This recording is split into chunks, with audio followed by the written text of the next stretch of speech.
ধৃতরাষ্ট্র, দুর্যোধন আর দুর্যোধনের মামা শকুনি কত রকমে তাহাদিগকে হিংসা করেন, তাহারা সেসব জানিতে পারিয়াও চুপ করিয়া থাকেন। এইরূপ করিয়া দিন যাইতে লাগিল। শিশুকাল হইতেই লেখাপড়ার সঙ্গে সঙ্গে ক্ষত্রিয়ের ছেলেরা ধনুর্বিদ্যা অর্থাৎ ধনুক দিয়া তীর ছোড়া শিখিতে আরম্ভ করে। যুধিষ্ঠির, দুর্যোধন প্রভৃতি সকলেই একসঙ্গে কৃপাচার্য নামক একজন খুব ভালো শিক্ষকের নিকট ধনুর্বিদ্যা শিখিতে লাগিলেন। এই সময়ে একদিন ছেলেরা শহরের বাহিরে একটা লোহার গোলা লইয়া খেলা করিতেছিল। খেলিতে খেলিতে গোলাটা একটা শুকনো কুয়ার ভিতরে পড়িয়া গেল। ছেলেরা অনেক চেষ্টা করিয়াও কিছুতেই তাহা তুলিতে পারিল না। গোলা তুলিতে না পারায় অপ্রস্তুত হইয়া তাহারা মুখ চাওয়াচাওয়ি করিতেছে। এমন সময় সেইখান দিয়া একটি বৃদ্ধ ব্রাহ্মণ যাইতেছিলেন। ছিপছিপে কালো হেন লোকটি, পাকা চুল, হাতে তীর ধনুক। ছেলেদের দুর্দশা দেখিয়া তিনি হাসিতে হাসিতে বলিলেন, দুও দুও, তোমরা ক্ষত্রিয় হইয়া এই গোলাটা তুলিতে পারিলে না? দুও দুও, আমাকে কি খাইতে দিবে বলো, আমি গোলা তুলিয়া দিতেছি।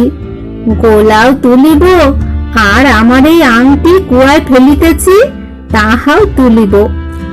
এই কথা বলিয়া তিনি তাহার আংটিটিও কুয়ায় ফেলিয়া দিলেন। তখন যুধিষ্ঠির বলিলেন, মহাশয়, আপনি যদি গোলাটা তুলিতে পারেন তবে চিরকাল খাইতে পাইবেন। ব্রাহ্মণ হাসিতে হাসিতে এক মুঠা স্বর লইলেন। তারপর তাহার একটি স্বর গোলায় বিধাইয়া, সেই স্বরের পিছনে আরেকটি স্বর বিধাইয়া, তাহার পিছনে আরেকটি, এমনি করিয়া কুয়ার মুখ অবধি লম্বা একটা কাঠি প্রস্তুত করিয়া ফেলিলেন। সেই কাঠি ধরিয়া গোলা টানিয়া তুলিতে আর কতক্ষণ লাগে? ছেলেরা আশ্চর্য হইয়া বলিল, আচ্ছা, আংটিটি তুলুন তো। ব্রাহ্মণ তীর ধনুক লইয়া দেখিতে দেখিতে আংটিও তুলিয়া আনিলেন। ছেলেরা তো অবাক।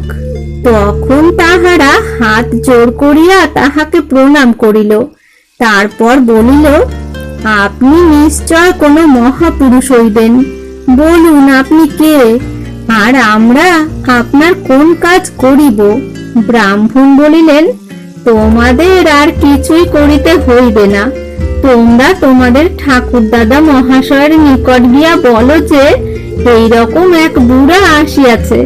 অমনি সকলে ছুটিয়া গিয়া তাহাদের ঠাকুরদাদা ভীষ্মের নিকট সংবাদ দিল। ভীষ্ম সকল কথা শুনিয়া বলিলেন, বুঝিয়াছি, দ্রোণাচার্য আসিয়াছেন। এ আর কাহারও কর্ম নহে। ভীষ্মের অনেকদিন হইতে ইচ্ছা ছেলেদিগকে দ্রোণাচার্যের হাতে দেন। সেই দ্রোণাচার্য আপনা হইতেই আসিয়া উপস্থিত। ইহাতে বড়ই আনন্দিত হইয়া ভীষ্ম তাহাকে পরম আদরের সহিত বাড়িতে লইয়া আসিলেন। ভীষ্ম, দ্রোণ ইহারা অতি মহৎ লোক ছিলেন। ইহাদের খালি নাম আর পরিচয় শুনিলেই হইবে না, ইহাদের কথা আরো বেশি করিয়া জানা চাই। দেবতাদের মধ্যে 8 জনকে 8 বসু বলে। এই বসুরা একবার তাহাদের স্ত্রীদিগকে লইয়া সুমেরু পর্বতের কাছে একটি সুন্দর বনে বেড়াইতে গিয়াছিলেন। সেই বনে বশিষ্ঠ মুনির আশ্রম ছিল। বশিষ্ঠের একটি গাই ছিল, তাহার নাম নন্দিনী। এমন সুন্দর গরু আর কখনো হয় নাই, হইবেও না। যত দুধ চাই নন্দিনী তত দুধই দিত, আর সে আশ্চর্য দুধ একবার খাইলে 10,000 বৎসর সুস্থ শরীরে বাঁচিয়া থাকা যাইত। বসুদের মধ্যে একজনের নাম দু। তাহার স্ত্রীর বড়ই ইচ্ছা হইল গাইটি লইয়া যাইবেন। কুশিনর রাজার কন্যা জিতবতী তাহার সখী। সখীকে একবার এই গরুর দুধ খাওয়াইতে পারিলে তিনি 10,000 বৎসর বাঁচিয়া থাকিবেন। আহা, তাহা হইলে কি সুখের কথাই হইবে। দূর স্ত্রী যতই এ কথা ভাবেন ততই তাহার গাইটির জন্য মন পাগল হয়, আর ততই তিনি তাহার স্বামীকে পীড়াপিড়ি করেন। ওগো, লইয়া চলো, লইয়া চলো গাইটি আর বাছুরটি। ইহার কথায় শেষে বসুরা 8 ভাই মিলিয়া বাছুর শুদ্ধ গাইটিকে চুরি করিলেন। বশিষ্ঠ ফলমূল আনিবার জন্য বাহির হইয়াছিলেন, সুতরাং তিনি নন্দিনীকে লইয়া যাইবার সময় দেখিতে পাইলেন না। কিন্তু মুনিরা ধ্যানে সকল কথাই জানিতে পারেন, কাজেই তাহার চোর ধরিতে বেশি বিলম্ব হইল না। তিনি বসুদিগকে এই বলিয়া শাপ দিলেন, তোরা দেবতা হইয়া এমন কর্ম করিলি, এজন্য তোরা মানুষ হইয়া পৃথিবীতে জন্মাইবি। বসুদের 8 জনের মধ্যে 2ই অধিক দোষ ছিল, অন্যদের দোষ তত নহে। তাই শেষে বশিষ্ঠ দয়া করিয়া বলিলেন যে অপর 7 জন 1 বৎসর মানুষ থাকিয়াই আবার দেবতা হইতে পারিবে, কিন্তু দূর যত বৎসর মানুষ বাঁচে তত বৎসরই পৃথিবীতে থাকিতে হইবে। এখন বসুরা তো নিতান্তই সংকটে পড়িলেন, মুনির কথা মিথ্যা হইবার নহে, কাজেই মানুষ হইয়া জন্মিতেই হইবে। সুতরাং আর উপায় না দেখিয়া তাহারা গঙ্গা দেবীকে বলিলেন, মা, পৃথিবীতে যদি জন্মিতেই হয় তবে যে সে বাপ মায়ের ছেলে হইয়া যেন আমরা না জন্মাই, এমনি করিয়া দাও। হস্তিনার রাজা প্রতীপের শান্তনু নামক অতিশয় ধার্মিক পুত্র হইবেন, আমরা তাহারই পুত্র হইব, আর আমাদের মা হইবে তুমি নিজে। আমাদের জন্য মা তোমাকে মানুষ হইয়া পৃথিবীতে যাইতেই হইতেছে। তোমার সঙ্গে আমাদের এই কথা রহিল যে আমাদের জন্মের পরেই তুমি আমাদিগকে জলে ফেলিয়া দিবে। বসুগণের মিনতি দেখিয়া গঙ্গা তাহাদের কথায় রাজি হইলেন। পরম ধার্মিক রাজা প্রতীপ গঙ্গার ধারে বসিয়া চক্ষু বুজিয়া ভগবানের চিন্তা করিতেছেন। এমন সময় গঙ্গা দেবী একটি সুন্দরী কন্যা হইয়া তাহার কোলে গিয়া বসিলেন।